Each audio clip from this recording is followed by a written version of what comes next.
Hey guys, quick disclaimer.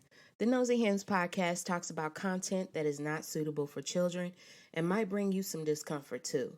This includes violence and abuse of all kinds, strong language, and graphic descriptions. Listener discretion is advised.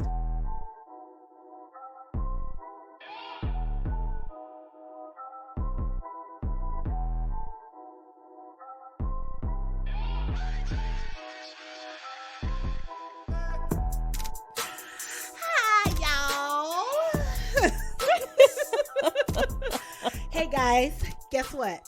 What? Guess where you are? Where? In the chicken coop. Cluck cluck. Oh my God. Welcome back to the Nosy Hens podcast, guys. Welcome back, you guys. Yes.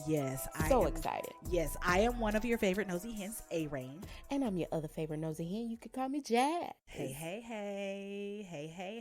So y'all. What? We're in the Halloween season. Excuse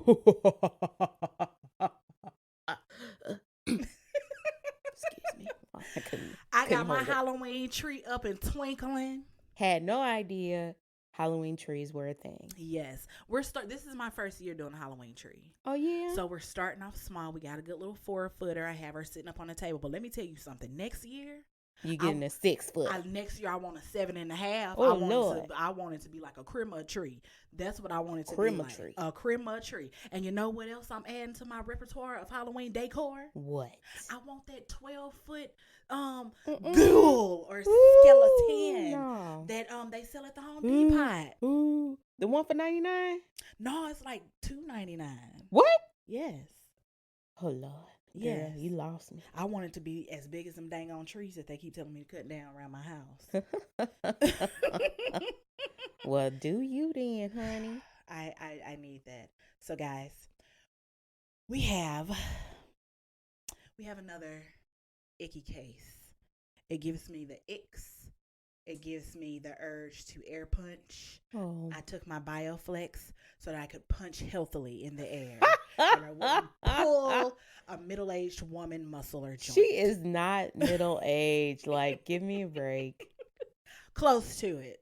But the body be like, so you thought. Okay, because coming up and down some some stairs, my knees be kind of, they be popping and popping.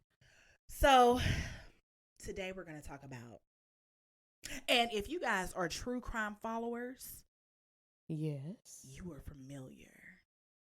Oh, this is a popular one, huh? Yes. Oh, Lordy. Who we talking about? Give me some hints. Let's play a game. Let me guess. Okay. Like, password or whatever, where they say one word and then you gotta say the word that it actually is. I don't know what that game is. So, for example, if I'm the category is Disney princesses. And so to you, I say apple. Oh, Snow White. Right. Okay. So. Okay. So let's try this. Okay. Needles in the pelvis. What? Okay. Let's try this. Cannibalism.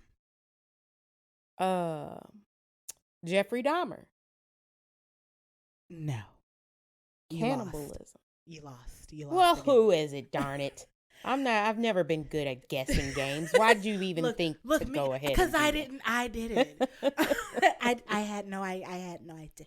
So today we're going to talk about this creepy crawly of a man named Albert Fish. Well, first of all, your last name Fish. No, I'm not finna Joan. No, I am finna Joan. Okay. Because is Albert Fish, he's not the victim, is he? No, he is nothing of any kind of victim.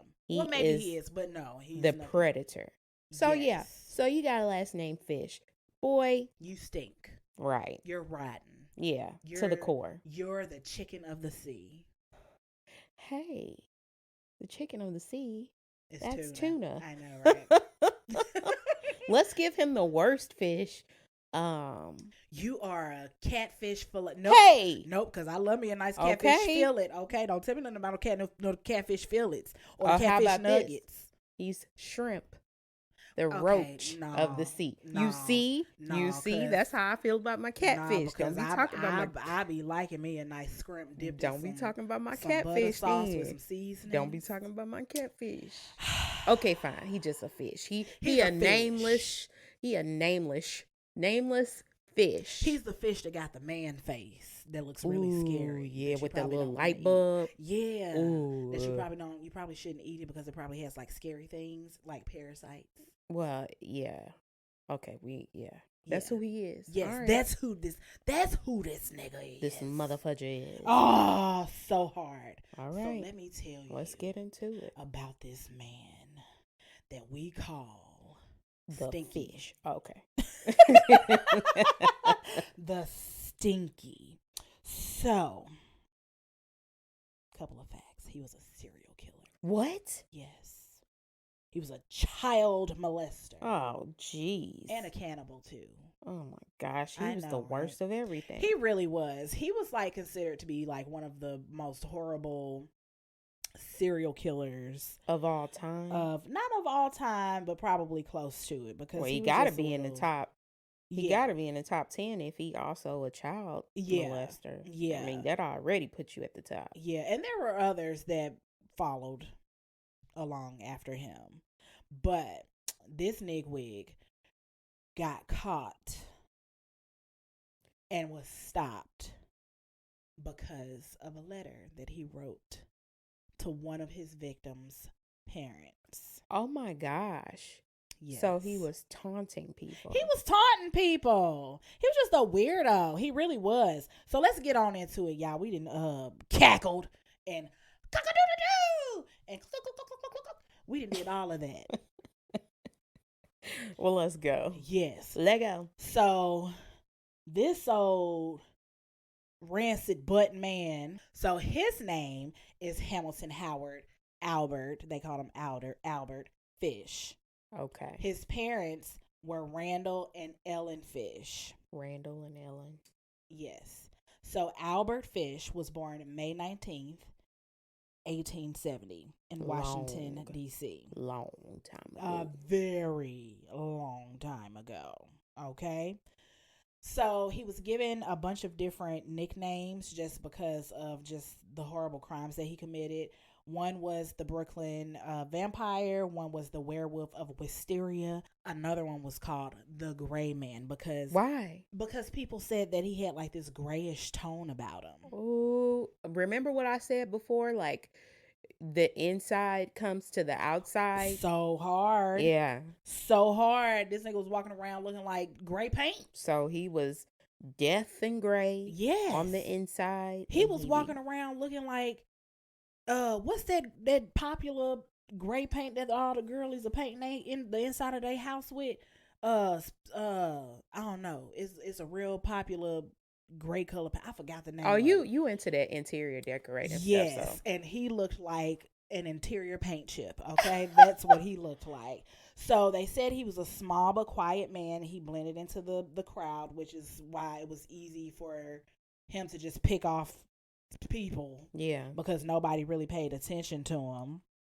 So his beginnings were kind of messed up. So when he was a child, he grew up with a lot of mental illness in his family that would, later in his life be, was it passed down to him like inherited or so okay. his mom suffered from hallucinations, so she had a mental illness. His brother was committed to an insane asylum, and his uncle was diagnosed with mania. So it was just a lot of mental illness. All in the genes. And it was from his mother's side. It was from his mother's side. Okay. Now them genes, I don't want a pair of those. So here's another thing. His dad was 75 years old. When he conceived him? Yes. Did you know that men can keep having children? I did know that, but dang. I know, right? I don't want none of that either. I don't want no parts. Yeet. Okay, so when Albert was 5, so his dad would have been 80. His dad passed away. Uh-huh. So his mom, when she became widowed, she started getting real bad into her mental illness, and she couldn't care for her kids anymore. Mm-hmm. So she sent them to go live in a state orphanage. So, back in those times, in orphanages and even asylums, the caretakers were horrible. Yeah, orphanages. I mean, they're not. They leave a lot to be desired today, but back in the day, Yeah. orphanages were Yeah. absolutely just Horrible. hell on earth. Yeah, and even the foster care system today, the foster care homes, not all of them are very loving. Right. A lot of them are shouldn't be getting that check. That's what I'm gonna say. Right. So the orphanage caretakers, they would regularly abuse the children, as we know to always happen back in that time. So they would beat the kids, and they would encourage them to abuse each other as well. So here's the thing. Albert, as he's enduring this abuse, he started finding it to be pleasurable. Excuse me. Yes. What Yes. you mean? What you mean? So it started to become a sexual arousal type of thing for him. Bro. Yes. At what age? At this time, he was about 5 or 6. Oh my Lord. Yes. So he started taking pleasure in the pain that he was receiving. And in his own words, he said, I was there until I was nearly 9, and that's where I got started wrong. We were unmercifully whipped. I saw boys doing many things they should not have done. Wow. Yes. So because he started, finding this sexual gratification and receiving pleasure from the pain, he started to beat himself.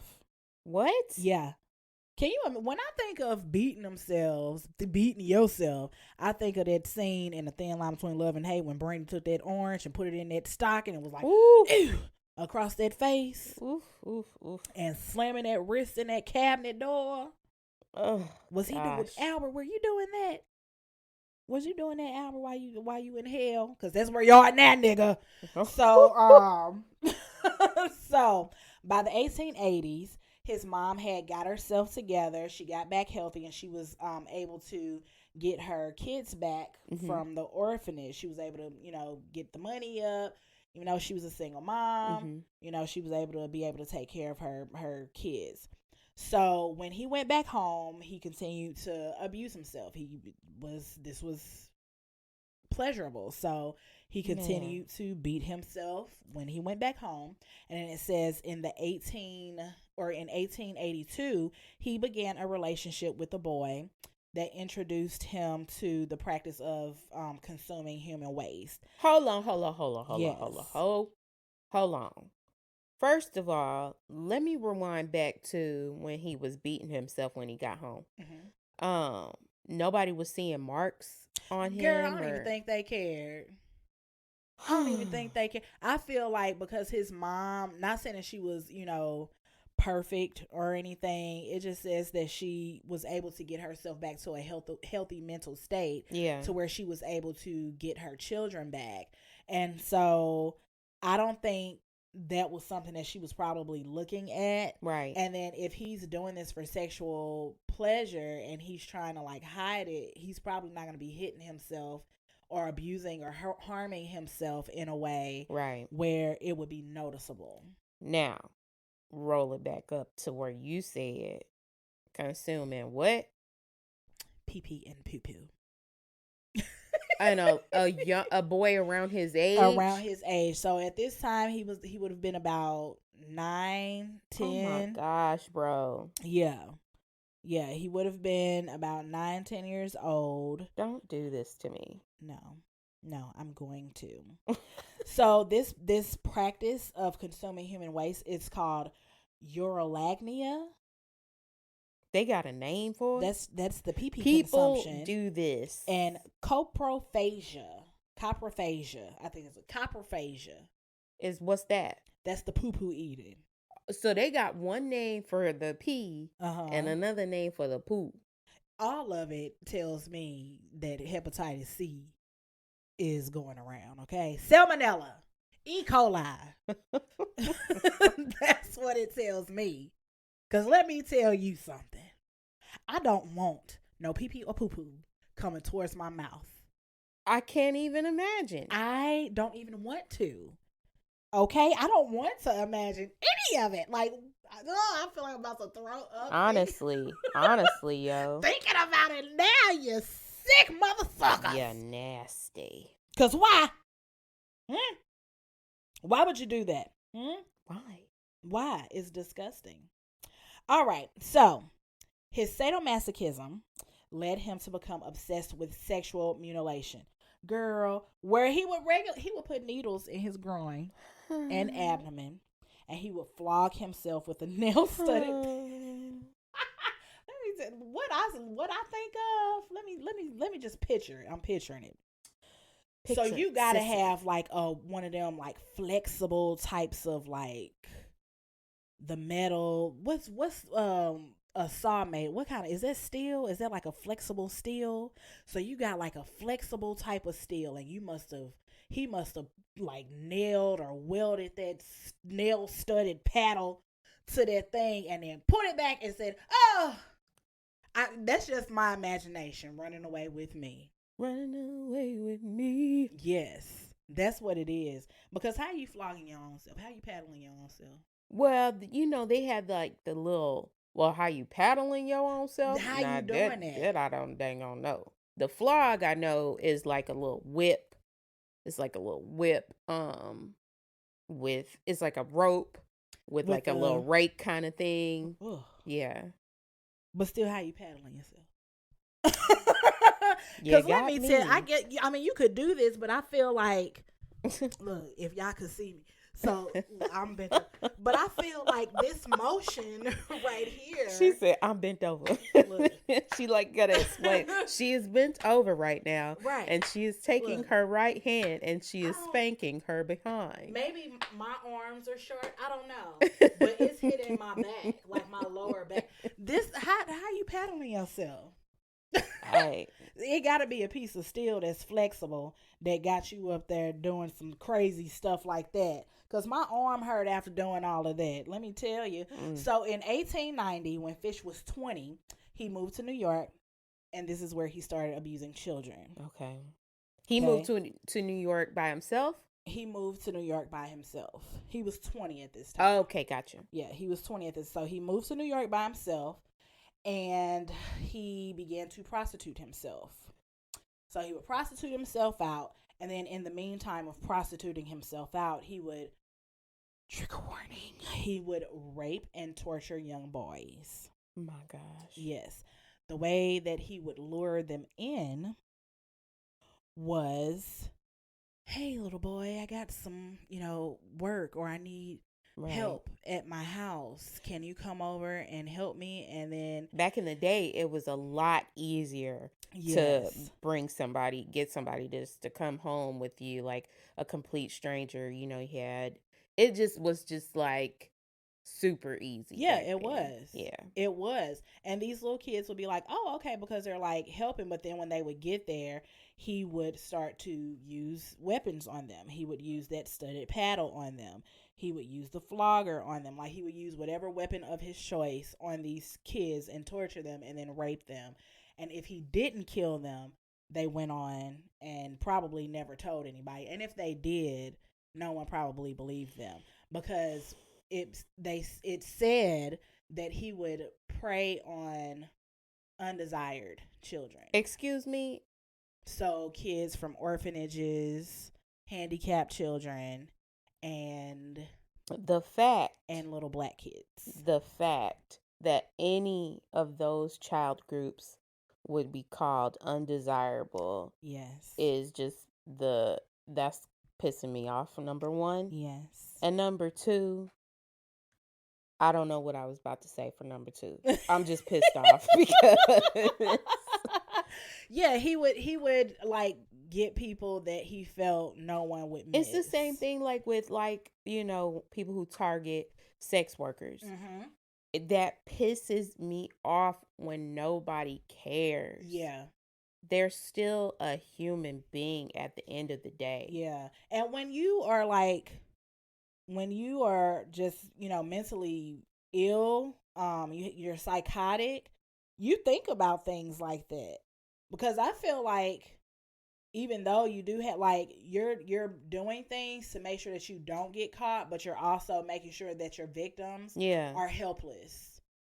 There's somebody that won't fight That, you to me, back. yeah, to me that means that you have a little bit of clarity. Yeah, Yeah. just a twinkling of an eye of clarity. That's about it. And that's why, now this might be controversial, but I just don't think that the insanity or not guilty by reason of insanity, like, it should be extremely rare. Extremely rare. Because if you have the wherewithal to try and get away with your murder or your crime, or to conceal it or cover it up, then you know Then it's you know wrong, that and you need to be punished. Right. You know what you did. There's no, I'm sorry, I was out of my mind. No, there's none. So then guess what? Albert was able to marry, and I say was able to marry because I'm like, ugh, who want to marry him? Ew, Right? Ew. Ew. So it says why he was doing these horrible things. He did marry a young woman that his mom introduced him to. So they got married in 1898. Well, then that too. Back then they were marrying just for, stability. Stability, yep, not for love. So that's how. Okay. But then he fathered 6 children with this woman. Huh? I don't think that he was. What? No, I'm not him, so I can't just assume, what he was and what he wasn't. You mean as far as like his sexuality? Yeah. But it did say that he loved his wife. He did love his wife, and he didn't like physically harm his children. Oh, but he could harm other people's children, though. Well, let me tell you. I ain't gonna harm my children. I'm not saying his children should have been harmed, but the lack of humanity in people. Yeah. How can you look at your own children and then go out and then do something to someone else's kids? It's just and not beyond me. Right. And not think like, dang, what if something happened? What if they were my kid? Right. So so he continued with his, torture, rape, and abusing other little boys, even though he was married, even though he had children. So in 1910, Fish began a relationship with a guy named Thomas Kedden. I don't know why I want to put an ing. He cheated on his wife. Yes, with a main. So Thomas Kedden, he met him working as a painter in Delaware, and it was thought that Thomas Kedden was intellectually disabled. Okay. Do you know why it was thought that? Well, Fish said it. Oh, so okay. Fish said it. So it says it's unknown of how much of the sadomasochism relationship was consensual, but Fish would say that Kedden was intellectually disabled. Yes. So that was just another victim. Yes. That wasn't. But then, even though when Fish was caught, he started confessing to a bunch of things. Well, let me not jump ahead because I'm jumping way ahead. Let me not do that. But yeah, it was saying that when Fish would say things, sometimes it was just hard to believe. Right. Because he would lie about stuff. You didn't know what was true and what was a lie. How can you believe anything? And then that he also said? just the fact of the gravity of the crimes, they can end up being unbelievable because you're like, I can't believe anybody would do that. Right. It doesn't seem like it is real at all. Yeah. So the relationship that Fish had with Kedden, it wasn't like a very long relationship. 10 days after meeting him, he lured Kedden to an abandoned farmhouse, and he locked Kedden in there. Huh? for 2 weeks. That's not a relationship. It surely is not. Nope. So I think maybe the first 9 days, it was a relationship. Yeah. And then on day 10, it was like, oh, let's go ahead and make this weird. So he made it weird by locking Kedin in the abandoned farmhouse for 2 weeks. He tortured him and manipulated his body. Oh my gosh. And he cut off half of Kedin's penis. Excuse me. What? Yeah. He cut off his ping. Lord have mercy. Yes. I'm getting faint. Don't do that. Okay. Don't do that. Okay, I won't. Don't do that. So then after he did all of this torture and manipulate of Kedin's body, Fish then disappeared. But I mean, he gave Kedin $10 for his trouble. For his trouble? Man, you just cut off his penis. Please tell me that Kedin took the money to the police. No, I think he probably kept it. Because No, I mean, like, he didn't give it. He took the money and went to the police. No. You cut off my penis and you gonna give me $10, but I guess $10 back in the day was it. Y'all, we really need to download an inflation calculator. Yeah, we gotta do that. But you give me $10 if you cut off my penis, man? Huh? Now I gotta walk around with I don't even know, a stump. Yikes! It's a stump. Oh man, this $10. This is an extremely visual story. Let me tell you something so hard. Air punch. By 1917, Fish was finding it hard to cover up his signs of severe mental illness. No shit, Sherlock. For real. You're cutting off penises. And torturing people. Yeah. And so what do raping. They mean? What do they mean? He was fine. It was hard to because he was covering. I'm pretty sure the people around him was like, something's a little off with that guy. You're right. Like, why didn't they notice it earlier? Because he was covering it up then. I think it's more so a progression. Like now that's possible. Yeah. Before like you're completely not diagnosed, maybe it's just a slow progression and you're not sure what's going on with you, but being his family history of mental illness, and it hit him. He's probably like, "Ooh, let me cover up that I'm killing people out here in these." And that's New York what I mean. If you have the wherewithal to cover up, then you have the wherewithal to get the help that you need instead of doing what you're doing. So, no, if you choose to go the other route, then you deserve every bit of hell that you get. Okay, so hard. Brimstone, fire, air punch. This girl. So, because it was hard for him to try to cover up this mental illness, his wife started noticing and she left for another man. Okay. This caused Fish to do even more self-harm. He started putting more needles into his groin. And leaving them there? Yes, and leaving them there. How? Sus! He was leaving them needles. And then here's the kicker. Here's the kicker in the rear. He started stuffing lighter fluid soaked wool into his butt. And then he was setting it on fire. Now that is a fire crotch. But, I mean, it's the backside of the crotch, which is the anus. But that's a fire crotch. So he started setting his butthole on fire with lighter fluid soaked wool. And he didn't die? No, he did not. No. He began to hear voices, and then he would teach his children strange sadomasochist games. So he never, like it said in the beginning, he didn't abuse them, but he started being like, hey, here's a game. Which is a form of abuse in itself. Yeah. Here's a game that you could play.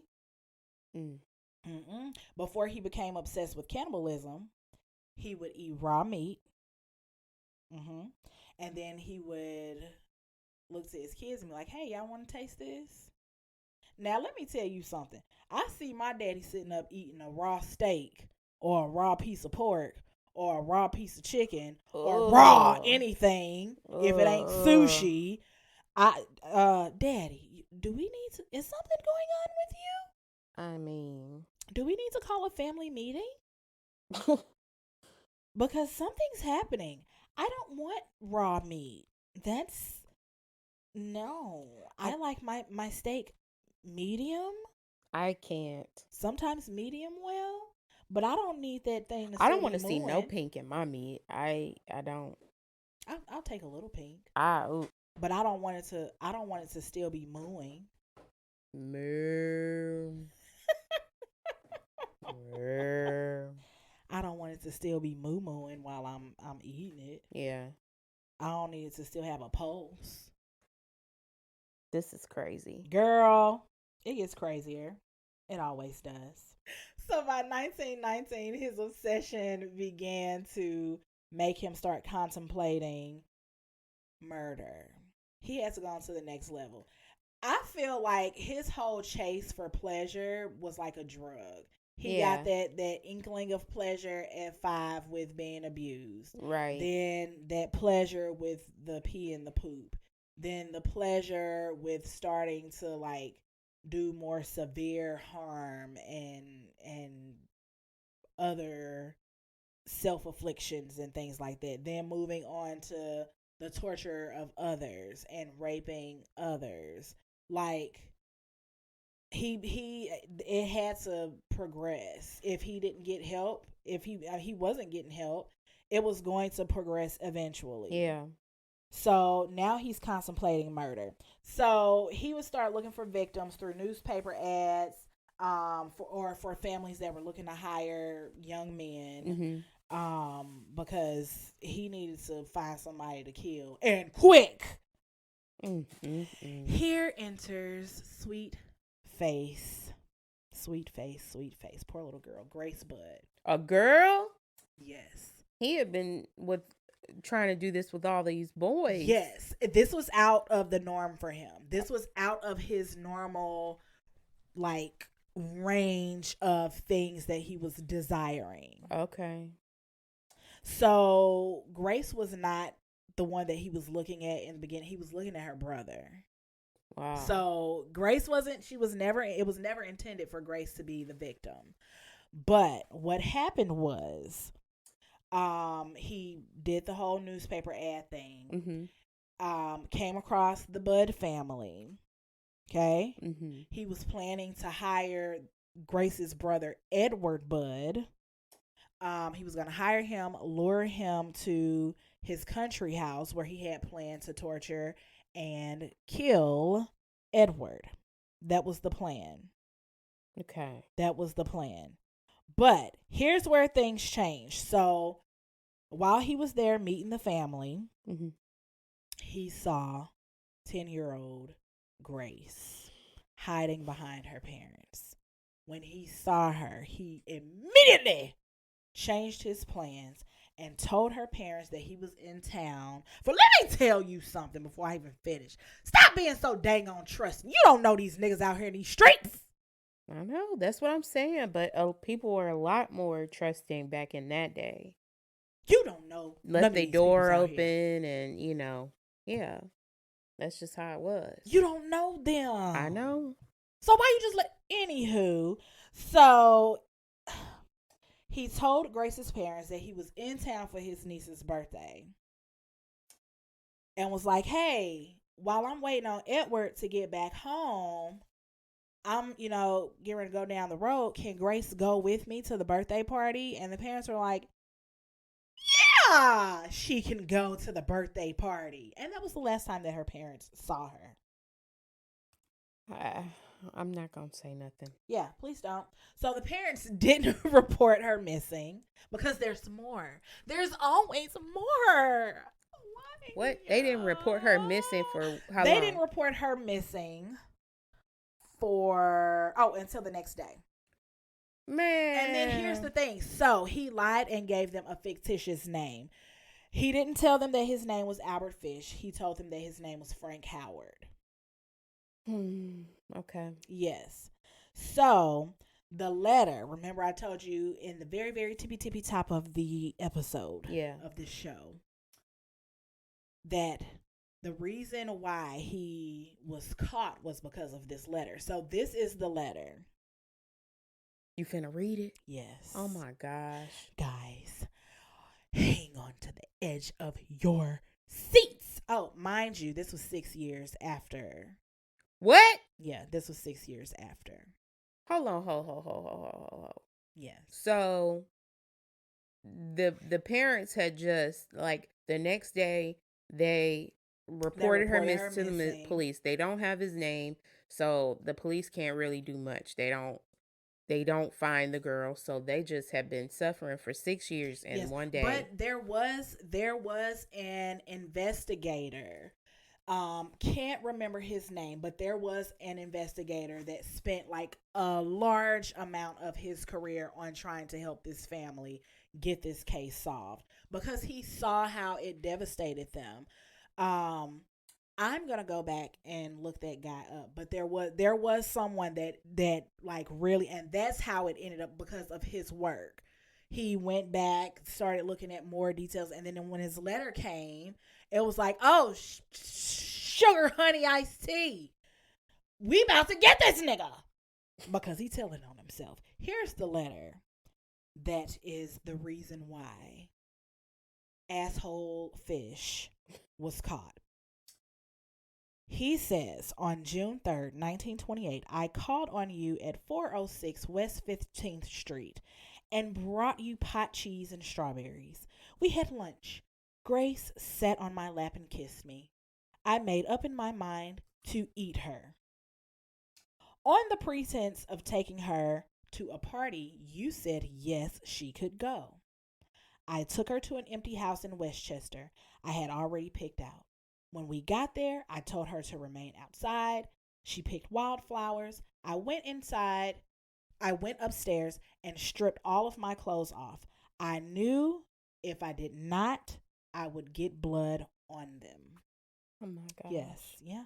You knew. When all was ready, I went to the window and I called her. Then I hid in the closet until she was in the room. When she saw me all naked, she began to cry and tried to run down the stairs. I grabbed her and she said she would tell her mama. First, I stripped her naked. How she did kick, bite, and scratch. I choked her to death, then cut her into small pieces so I could take the meat to my rooms, cook, and eat it. How sweet and tender her little ass was roasted in the oven. It took me 9 days to eat her entire body. I did not fuck her, though I could have if I wished. She died a virgin. That, ladies and gentlemen. That's it? That's not the whole entire letter. Their letter is kind of long, but that is the detail. Because the original letter, he was talking about all of the other murders that he had committed. If I was the parents, let me tell you, I would beat myself up. At that point, yeah, I would go ahead and physically harm myself. Just knowing that I just gave my child over to that. Yeah. But also, like we said, in that time, people were just kind of like, oh, okay, you want to take her to a party? Like, people were trusting of other people. I don't understand why. Because I don't live in that time or that day. Right. But I'm pretty sure that's devastating. Not pretty sure. I am absolutely sure that is devastating to any parent. Because let something happen to any of my children, I'm just going to go ahead and volunteer my services for prison. Because I'm about to go on a rampage for the person. Not just any old body, but for the person that did it, okay? Yeah. You better make sure that you find them before I do. Mm-hmm. Because I'm about to, that's when my mentals is going to go haywire. Okay? And you're going to be like, dang, was something going on with Adrian? Yeah. Somebody messed up her kid. Right. Period. The paper that he wrote the letter on was stationery from the New York Private Chauffeurs Benevolent Association. This is how detectives got like everything that they needed. Like they were putting puzzle pieces together. So the detectives found that the paper was left behind by a janitor that was staying at a rooming house. Okay? Guess who else was at that rooming house? Who? A guy named Albert Fish. Oh my God, what a coink-y dink. Right. Okay? And the guy that abducted Albert or that abducted Grace looked just like Albert. Oh my God. Well, because why? It was him. Well, yes. What do you know? Yes. Yes. He resembled so much that Frank Howard, that Albert Fish. Well, how do you like that? Girl. So police, when they started realizing, oh, okay, he kind of fit the description, they set up an interview with Fish. And guess what? Fish set his wrinkly, crinkly ass down and said, yeah, I did it. He was happy. Look, I did it. And guess what? I did probably about a dozen other children, too. You want to know about it? Like to hear it? Here it goes. And he started singing. Well, good then. Like a Tweety bird. Sing your ass to hell. But the thing was, only 3 children were strongly proven to be his victims. Once again, lies that he told. You don't know what's true and what's false. I don't care. At that point, for the kids. For all of it. Right, exactly. You guilty for all of it. So after his arrest, Fish was believed to be responsible for the murder of another young boy named Billy Gaffney. He was 4 years old. So Billy disappeared in February 11th of 1927 in Brooklyn while he was playing with a neighbor kid. So the kid told the police that Billy was taken by the boogeyman. He was described as a slender old man with a gray mustache and hair. So when Fish was arrested and it became publicized that he was arrested, a Brooklyn trolley man came forward saying that he remembered seeing a nervous old man with a kid that was crying for his mama. And it was Billy that he saw. So Fish confessed to the kidnapping and the murder in gruesome detail. Once again, here are Fish's stupid words. I just don't like this guy ever. At all. I don't like him. I mean, it's horrible. I took tools, a good heavy cat of 9 tails, homemade, short handle, cut one of my belts in half, slit these halves in 6 strips about 8 inches long. I whipped his bare behind till the blood ran from his legs. I cut off his ears, nose, slit his mouth from ear to ear, gouged out his eyes. He was dead then. I stuck the knife in his belly and held my mouth to his body and drank his blood. Let me tell you something. This is so disturbing. Just reading, just my notes. Like, I'm just like. Yeah. I mean, I'm usually more vocal during these episodes, but this one, this is rough. This really is. This is kind of tough. This is tough. It ain't kind of. This is tough. This is some hard stuff. We be calling people Satan. Excuse me. We be calling people Satan, but this dude right here, if he ain't Satan, he's Satan's twin brother. Okay. Period. Because the way that he would describe these, and then when he would describe it, it was almost like he was boasting. And then he was boasting. He was boasting about what he did. Like, these were like trophies. The fact that these kind of people walk the earth is beyond. Yeah. Yeah. So sadly, Billy's remains were never recovered. Okay. In 1924, Francis McDonald disappeared while playing with his friends in Staten Island. His body was found in the woods. He had been strangled by his suspenders. Fish confessed to the murder, saying that he assaulted and strangled the boy. He went on to say that he was going to dismember the body, but fled the scene because he heard someone approaching. See? And if you sane enough to know that somebody approaching could mean the end of your, you know, then just go ahead and walk into the fire. Walk Okay. into the line of fire. Okay. Cause Oh, y'all, like this is heavy. yeah. This is heavy. I was trying to make it lighthearted. And I can't. I cannot. Carl cannot. I can't. This is horrendous. This nigga was just evil. Yeah, Pure evil. Yeah. Turn down the volume. Turn down the volume. Cause this man is just like, oh my God. Ugh. Like even during doing the research for this, I was just like, Because you just think that, that people cannot get like the lowest that you think, and people get lower than that, is just crazy. ugh. Like people actually do some things that you cannot even bring your mind to think up.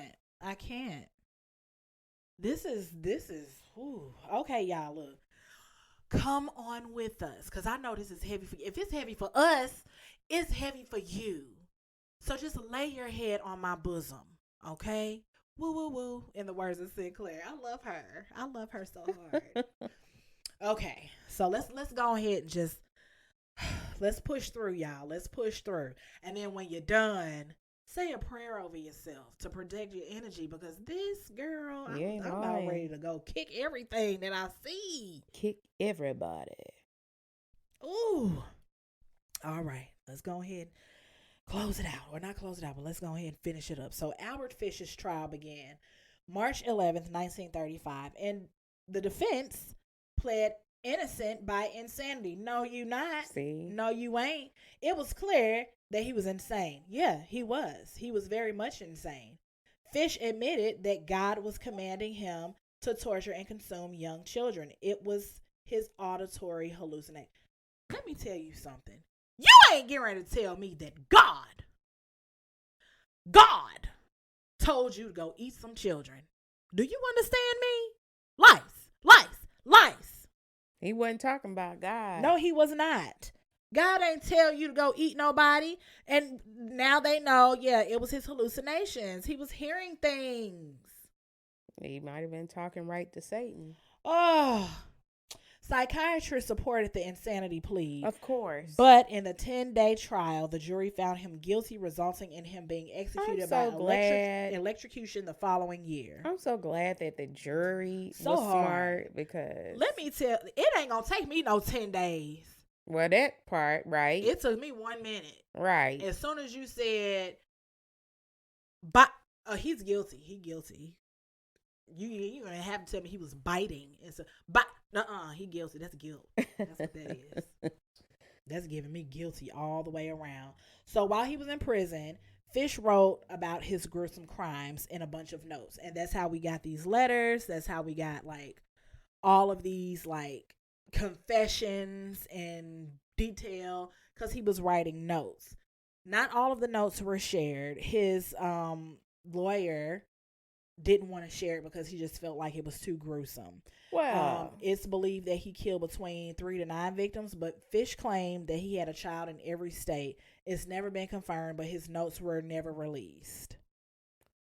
He was executed on January 16th. Now, that part might be hard to believe, that he had one in every state. Yeah. Because it seemed like he was only more like northeast. When did you have time to travel? Like, why is that not part of your story, that you traveled that much? Right. So that's part of the lie. So that's why it's only believed that he killed between 3 and 9 victims. And you said he got the electric chair? Yes, he got the electric chair. He was executed January 16th. He probably liked that. He did. So his attorney, Jack Dempsey, refused to share the notes as he thought they were too gruesome to share with the public, saying, "I will never show it to anyone. It was the most filthy string of obscenities that I have ever read." Then why did you defend him? He had to make some money. Man. to Man. provide for his family. Get out of here with that. I know, right? So when Fish was x-rayed, they saw that he had over 24 needles self-embedded into his groin and pelvis. Why didn't he die from that? You would think. Because I was like, ain't them needles probably rusted or breaking down or a little bit of something? And I know he ain't had to wherewithal to freaking sanitize them before he stuck them in himself. No. So, how... Girl, he was just sticking them things on in there all willy-nilly. And then, too, you don't feel them. Right. Like sitting down, you don't feel needles stabbing. Well, if he did, he liked it. I was going to say, or if he did, yeah. He liked it. Going to the bathroom, you don't feel them moving. Oh, They're just in you. There are a lot of stories of people embedding needles in their pelvis. There are a lot of stories about people do that? Yes.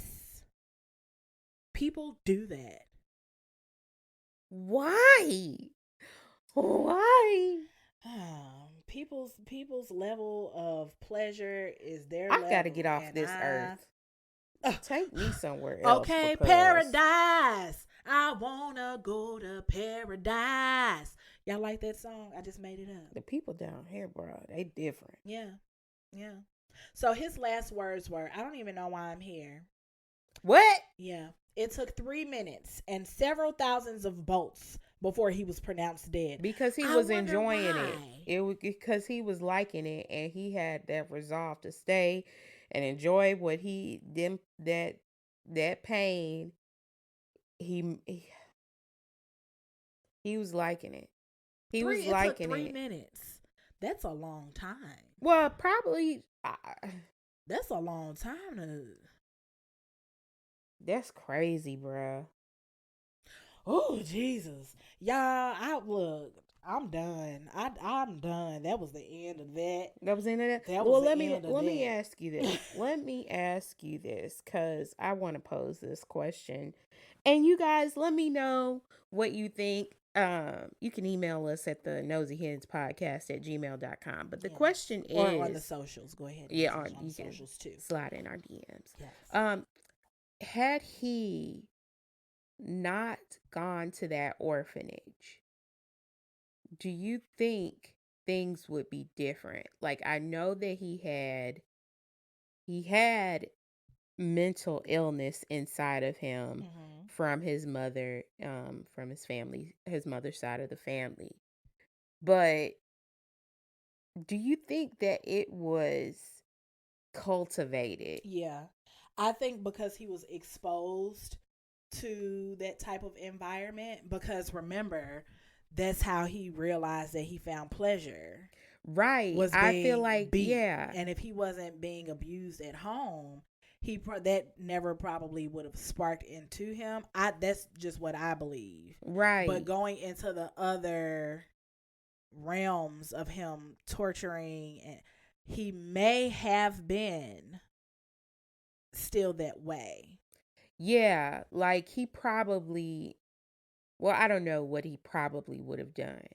We know that he would have had hallucinations that would have told him to do bad things. But I just wonder, like, was it his time at the orphanage that even caused him to like little boys and want to do those kinds of things to little boys? Yeah, because also remember, he had said that he saw little boys doing things to other little boys. Yeah. So I think that if he never went to the orphanage, I don't know. He may have still been like attacking people, but it probably wouldn't have been just little boys. Right. So, and then another thing, because his mom and people in his family had mental illnesses, they probably would have been able to like recognize it sooner than later. Right. Second question, I want to know, like, what impact, if any, did this have on his children? Did his mental illness pass off to the kids, his offspring. And see, I didn't find anything that said anything about his children. Well, they probably wanted to be anonymous for the rest of their life after that. And then being like when their mom had left him and went with some other man, you know, they were exposed to, you know, whatever else, you know, came along down the line with their life. But I hope that none of them inherited right any mental illness from. Right. And if they did, maybe they were able to receive help. Right. You know, or maybe they were able to be hospitalized. Yeah. For it. Yeah. Not that, once again, back in that time, not that being hospitalized would have helped, because when you go not into a lot during that time. Yeah, when you go into those institutions like that, they weren't helping you. They were experimenting on you. Because you were considered undesirable. So they would experiment on you and do whatever just to figure out a medical something. Yeah. So hopefully, I'm gonna look deep into that and see if there was like anything with his kids, but they probably just were kind of like, they probably was like, after they left, you know, it was probably an out of sight, out of mind kind of thing. And then also when they found out, you know, who they were, they probably definitely distanced themselves from him completely and changed their names. Like I would have. Yeah. I would have.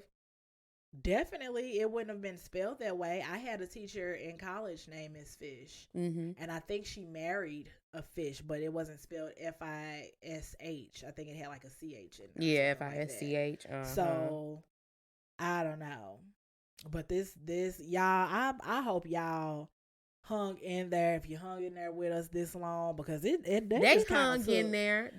Like our roosters and hens are resilient. Come on, y'all. And they are just some awesome people. But yeah, this was very. Even though I did the research for this, y'all, this stuff took me for I don't know.